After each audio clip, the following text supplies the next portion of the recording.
In this video, I will be showing you how to save brand fonts in Canva. Let's get started. First, from the Canva home screen, I'll head over to the left sidebar and click on the brand icon to open my brand kit.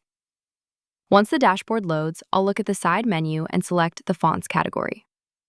Now, I'll go to the top right of the Fonts section, click the plus icon, and choose Upload a Font from the dropdown. This opens my computer's File Explorer, where I'll navigate to my Downloads folder to find the specific font file I want to add. I'll select the font and click Open. A confirmation window will appear asking if I have the right to use this font, so I'll click Confirm and Upload. I'll wait just a moment for the file to finish processing. Now that the font is successfully added to my list of uploaded fonts, I'll head back to the home screen to test it out. I'll create a blank Instagram post to open the editor. From the left sidebar, I'll select the Text tab and click to add a text box to my canvas. With the text box selected, I'll click on the font name in the top toolbar to open the full font menu.